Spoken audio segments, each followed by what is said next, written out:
Now, in the ongoing controversy surrounding SEBI Chief Madhabi Puri Buch, we look at Hindenburg's latest demands from SEBI Chief. The research firm has asked Buch to disclose her client list.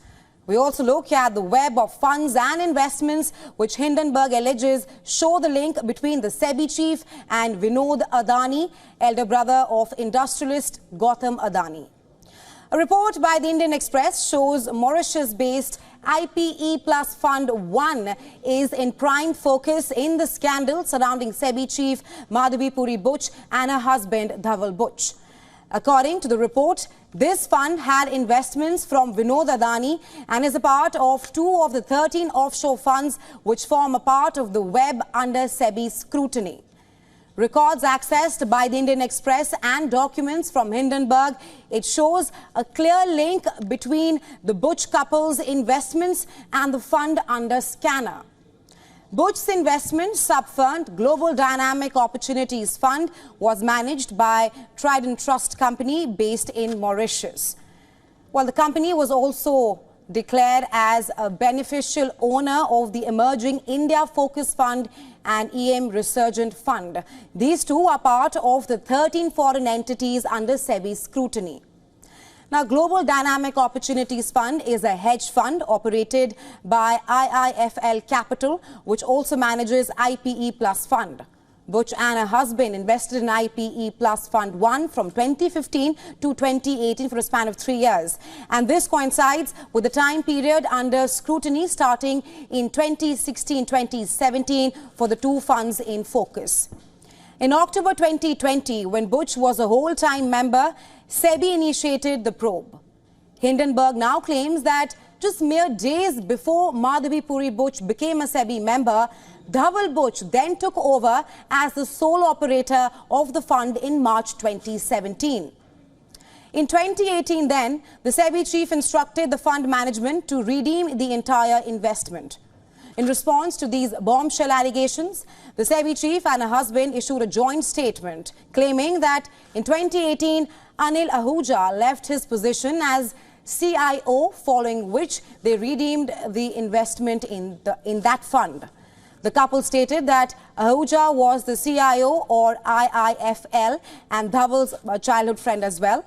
The duo further went on to claim that all disclosures and recusals were followed, including disclosures of all securities held or subsequently transferred. They further added, as confirmed by Anil Ahuja, at no point in time did the fund invest in any bond or equity of any Adani Group company, unquote.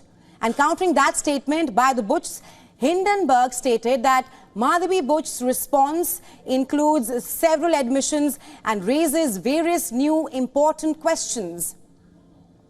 The watchdog has now demanded the SEBI chairperson to disclose her client list. Hindenburg has also challenged the SEBI chief to commit to a full and transparent and public investigation into these issues. Now, while also questioned the integrity of SEBI's probe into fraud allegations against Adani Group, given Buch's involvement in such funds. And well, for more on this, to talk more about SEBI versus Hindenburg, we're now being joined by ES Sarma. He is the former secretary to the Government of India in the Ministries of Power and Finance. Mr. Sarma has also written a letter to the Finance Minister Nirmala Sitharaman seeking judicial probe into the Hindenburg allegations. Welcome to the show, sir. I want to first start by asking you that you have written to Finance Minister Nirmala Sitharaman seeking a judicial probe into allegations of a conflict of interest. My first question to you is that what made you write the letter and what are your key demands? Let me first clarify that the accusations made against the chairman of SEBI are only accusations. They are not yet proven. So to that extent, I would not like to cast any aspersions at this stage.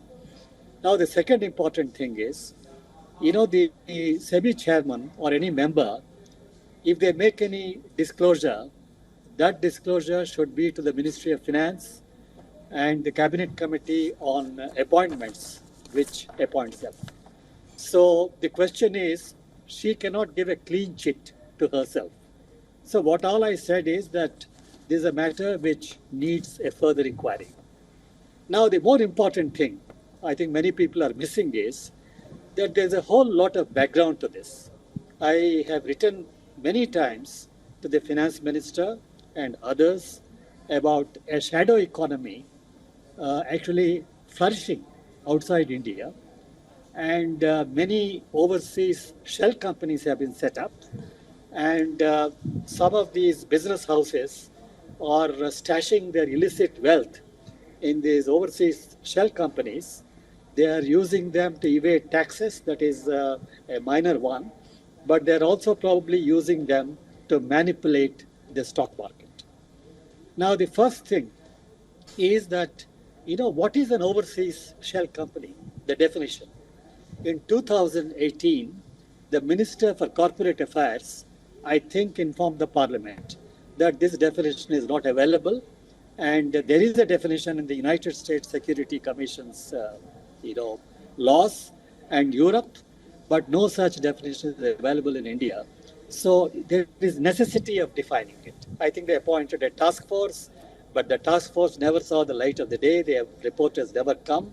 I have been writing to Government of India that you should define it in the Companies Act, in the Prevention of Money Laundering legislation, and then in the SEBI regulations. Everywhere you should define what an overseas shell company is. So they have deliberately left a legislative gap that has given a cover for these overseas shell companies to operate from abroad.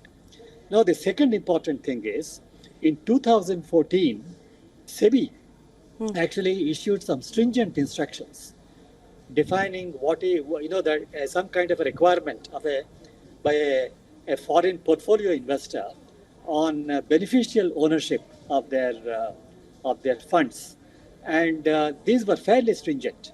Now, in 2018, for very strange reason, SEBI relaxed it, and literally making it easy for some of these foreign portfolio investors to hide their beneficiary owners. In fact, this particular fact, it came out in the report submitted by the committee appointed by the Supreme Court on the Adani Hindenburg, the first report. Actually, it was mentioned very clearly saying, why did SEBI do this? Now SEBI has disempowered itself from investigating such matters. In fact, there was an inquiry, I think, on some of these overseas companies of the Adani group earlier. We don't know what really happened. So this is something which is very, very disturbing. Now, the third important thing is, in August 2022, the Department of Economic Affairs, the Ministry of Finance, issued an order which again relaxed the definition of how an overseas shell company should operate. It literally, the particular order of DEA made it easy for many of these people to stash their money in shell companies and then round trip it through third countries to India. So that itself is a very big relaxation.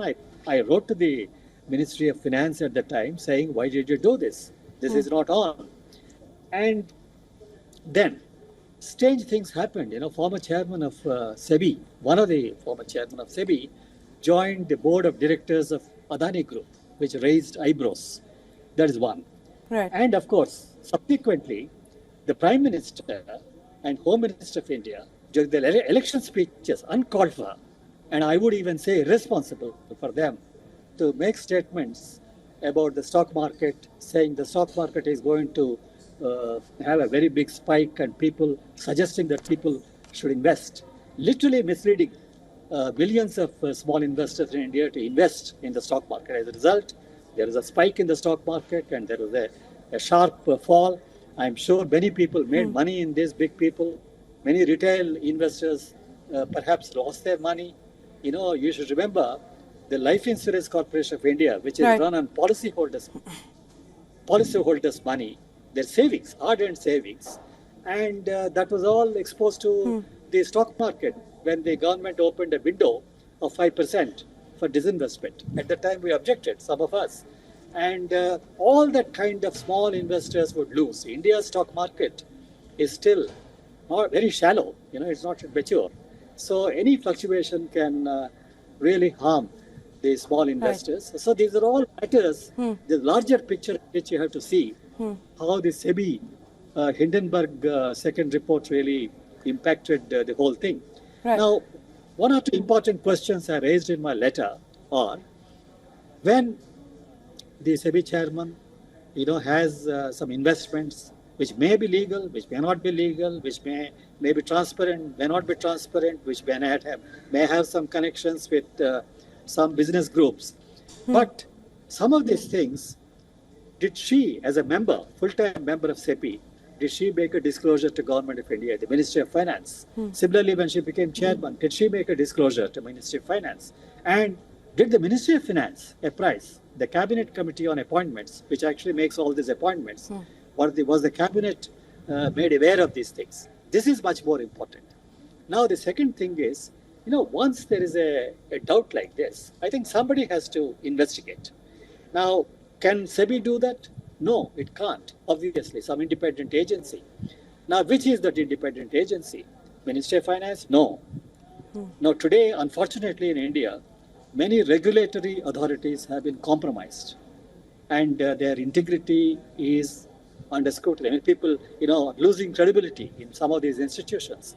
So, in such a case, I thought the best thing would be to ask an independent judicial commission appointed under the Inquiries Commissions Act to be appointed, and the head of that inquiry commission should be nominated by the Chief Justice of India, and such a committee within a time-bound time frame, they should submit a report, and that report should be placed before the Parliament. That is very important. The Parliament should be the custodian of that report.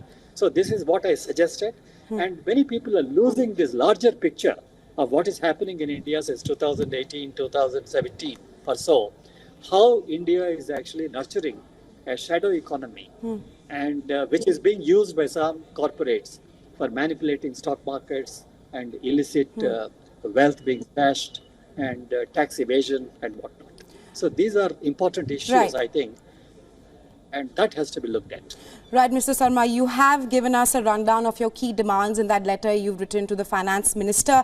In your report, you've also said that if accusations made by Hindenburg are factually found to be correct, then all investigations conducted during the last year comes into question. Just to follow up on that, what does this mean for SEBI's credibility if the accusations perhaps turns out to be true? I never said that the accusations are true. I only said that the accusations deserve investigation, independent investigation, not by SEBI. It's not enough if the SEBI chairman issues a rejoinder rebuttal, and if then Hindenburg again comes back with some questions. This can go on.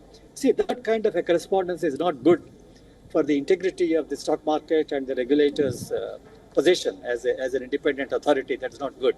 So I said that these accusations, once they are made, I think they should be investigated. And even the Hindenburg first report, there are many accusations, and even today, we don't see the light of the day on those things. Why should it take such a long time? And many Parliament replies, some details are given. I wrote several letters to the Finance Minister herself and others, but nothing has happened. Even on the Finance Minister and the Prime Minister and Home Minister's statements during elections as public functionaries, I wrote a letter to the Secretary Department of Economic Affairs asking for a probe. I don't know what happened to that. And now the question is, if SEBI has made some investigations in the last few years, the time frame during which such a conflict of interest would have existed, then such investigations have to be revisited. If SEBI has passed orders during that time, they have to be revisited. See, that's why an independent judicial commission is the only answer to this, in my view, to restore credibility to SEBI and other institutions in India. Right, Mr. Sarma, thank you so much for joining us on the show with your insights. Thank you very much.